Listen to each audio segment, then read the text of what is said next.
Late night म्हणून तुम्हाला 1 लाख रुपये हप्ता मिळतो. सगळ्या ही यादी तुम्हाला चुकीचं आहे. नाही मी वाचून घ्या, तुम्ही नंतर सांगा. आपण बोलताय ते चुकीचं. जो माफी आहे हो साहेब, तुम्ही चुकीचं खरं बोलायचं नाही. तुम्ही जे करता तुम्ही पाप करताय, तुम्ही उत्तर देऊ नका. नंतर मी बोलतो. तुम्हाला समजतं का? तुम्ही बोला, नंतर मी बोलेल, एक्सप्लेन करेल. तुम्ही आज 70-80 लाख रुपये दर महिना हप्ता घेता, ही यादी आहे. या यादीमध्ये तुम्ही कसे कसे पैसे आणतात, तुमच्या कोण कोण लोक, त्याची यादी आहे माझ्याकडे. एक आमदार म्हणून बोलतोय. तुम्ही काय स्वतःला शहाणे समजता काय? उद्ध्वस्त केलं पुन्हा तुम्ही. तुम्हाला लाज कशी वाटत नाही? बरं म्हणताय खोटे. तुम्ही काय विधानसभेत उत्तर द्यायला उभे राहिले का माझ्याशी? राजपूतजी आमचं साधं मागे ललित पाटीलचं प्रकरण झालं, त्यावेळेला पुण्यामध्ये ठिकठिकाणी ड्रग्जचे साठे कसे सापडतात यावर आम्ही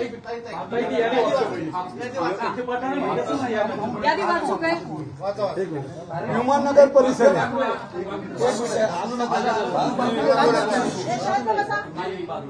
लेट नाईट आहे, द माफिया आहे, एजंट जॅक्स आहे, बॉलर आहे, 2 BHK, डी मोरा आहे, मिलर आहे, टीप आहे, बॅक स्टेज आहे आणि असे अनेक जवळजवळ 70 लाखाच्या पेक्षा जास्त तुम्हाला ह्याच्यामध्ये हप्ते मिळतात. तुमच्या वसुलीची नावं घेतो बघा.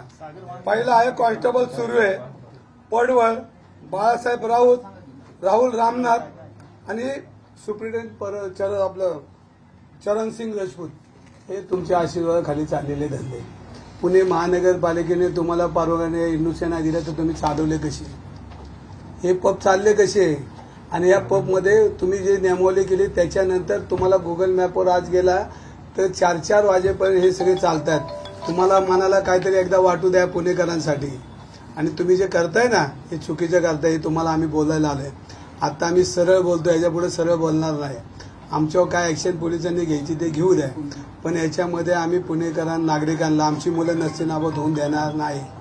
तुम्ही ज्या पद्धतीने हा कारभार करताय ताई, प्रत्येक ठिकाणी यांची वसुलीची यादी ही आणि माझ्याकडे व्हिडिओ आहेत तुमच्याकडची लोक पैसे घेताना, ही फक्त तुम्हाला यादी आणली म्हणजे याचा तुम्ही विचार करा की आमचं काम किती व्यवस्थित चाललंय. आणि आम्ही आता गप बसणार नाही. आम्हाला पोलिसांनी काय करू द्या, गव्हर्नमेंटनी काय करू द्या, आम्ही रस्त्यावर उतरणारे कार्यकर्ते, आम्ही रस्त्यावर उतरणारे सुषमाताई आहेत, मोहनदादा आहे, गजाभाऊ, आम्ही सातत्यानं समाजाच्या हिताचं काम केले.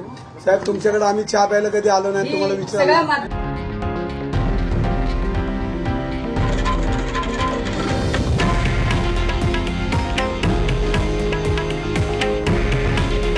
हे आहे देशातील नंबर 1 न्यूज नेटवर्क आणि आपण पाहत आहात TV9 मराठी. काळजी तुमची, हित महाराष्ट्राचं.